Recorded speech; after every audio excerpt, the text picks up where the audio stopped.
Hello again guys, andito pa kami sa munisipyo po ng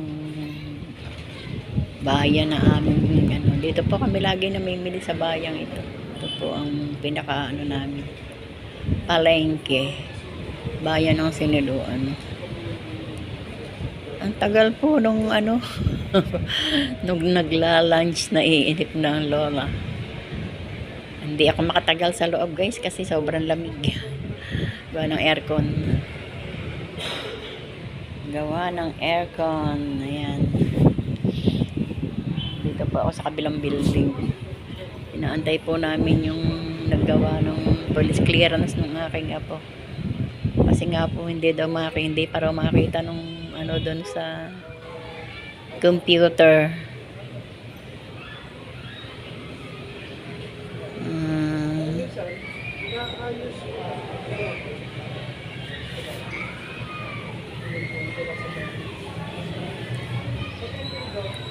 At tawagin ko yung apo, sabihin ko patingnan doon sa nag-ano ng baka na-delay lang ang paso.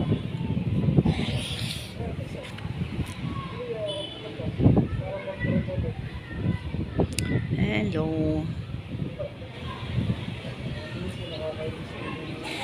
Daming sasakyan.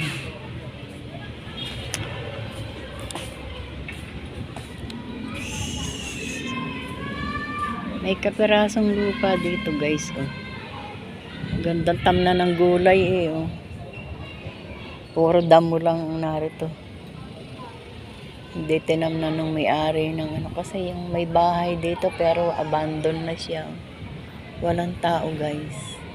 Kasi yung kabila, ayun yung malaking building, school na po yun. School. Ay ito po bakanting lote oh. Yan po yung bahay wala nang nakatira. Parang na siya, sira-sira na. Wala pong nakatira talaga guys. Sayang naman yung bahay siguro nasa abroad na ang may-ari niya. Kaya pinabayaan na, walang nakatira. Ganda guys ng lugar oh. Tabi ng munisipyo. Tapos ang luang nitong harapan niya pwedeng maglagay siya ng mga garden, pwedeng tamnan ng gulay. Nakakahinayang pagka lalo na ganito nasa bayan. Ang gandang tamnan.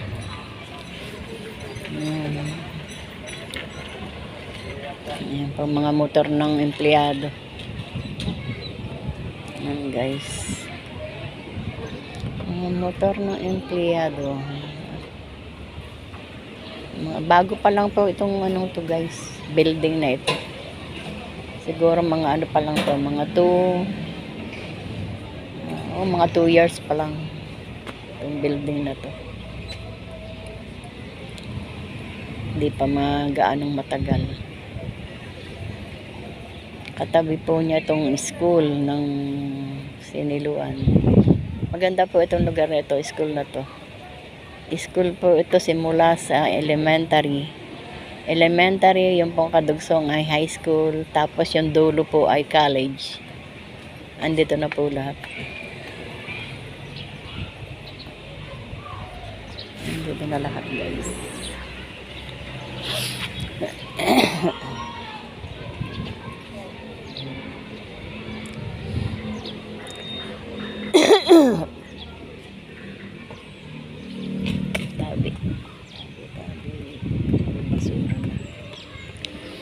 Puro basura ang nandito sa likod guys. Ginawa ng basurahan itong likod. Puro basura. Ay. Sige guys, papasok uli ako sa loob. Tatawagin ko yung aking apo. Papasok uli ako sa loob.